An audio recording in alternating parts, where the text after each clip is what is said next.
এর চাইতে আর কোনো ভয়ঙ্কর ঘটনা ঘটতে পারে না। মা দিবসে ছেলের ছুরিয়াঘাতে মায়ের মৃত্যু। ফেনীতে মাদকাসক্ত ছেলের ছুরিয়াঘাতে মায়ের মৃত্যু। রাত ঠিক আনুমানিক 8টা বাজে। তখন ছেলে ঘরের মধ্যে এসে মায়ের কাছে টাকা চাইলেন, তবে মা তাকে টাকা দিতে পারছিল না, যার কারণে ছেলে অনলাইন থেকে আনা ছুরি দিয়ে মাকে আঘাত করতে থাকে।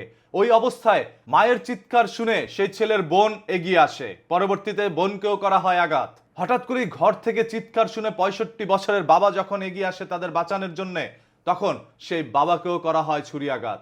স্থানীয়রা 3 জনকে মুমূর্ষু অবস্থায় নিয়ে যায় হসপিটালে। ততক্ষণে ছেলে তো লাপাত্তা। হসপিটালে চিকিৎসাধীন অবস্থায় 55 বছরের লাখি আক্তার নামে সেই ছেলেটির মা মৃত্যুবরণ করেন। নির্মম এই ঘটনার সাক্ষী হয়েছে দাগনভূঞা উপজেলায় সিন্দুরপুর ইউনিয়নের দিলপুর গ্রামের প্রত্যেকটি মানুষজন।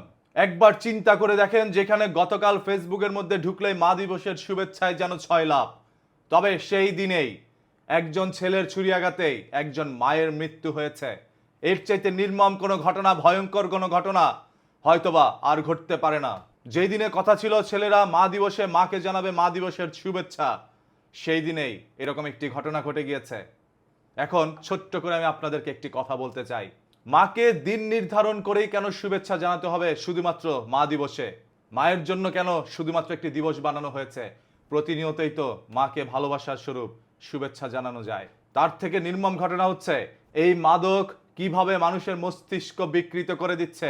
এই মাদক সেবন করে প্রতিনিয়ত একের পর এক মানুষের জীবন নির্মমভাবে কেড়ে নিয়ে যাচ্ছে। তারপরও এই মাদকের বিরুদ্ধে কেন নেই কোনো তৎপরতা? মাদক প্রতিনিয়তই যেভাবে বিক্রি হচ্ছে সেইভাবে সেবন হচ্ছে।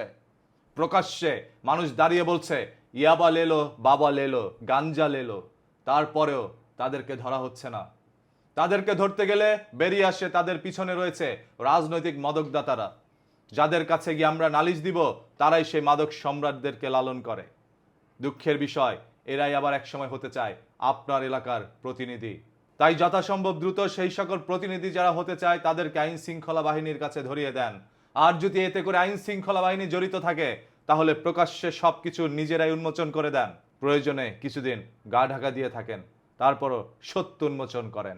আদারওয়াইজ আজ এই মাদক দ্রব্য সেবনকারীদেরকে বা মাদক দ্রব্য বিক্রেতাদেরকে যদি থামাতে না পারেন, আগামীকাল আপনার সন্তান মাদক সেবন করে সে আপনার জীবন এরকম নির্মমভাবে নিয়ে যেতে পারে।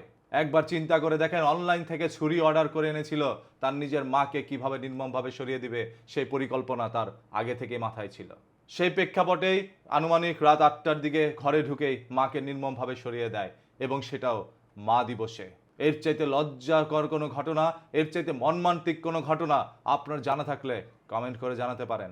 ভিডিওটি শেয়ার করে দেন, যাতে করে মাদকের বিরুদ্ধে শুধু সরকার নয়, প্রত্যেকটি জনগণ জিরো টলারেন্স জারি করে।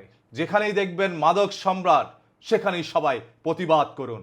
যেখানেই দেখবেন মাদক সেবনকারী, সেখানেই তাকে রুখে দেন। আদারওয়াইজ ধ্বংস হবে আমার এই সোনার বাংলাদেশ।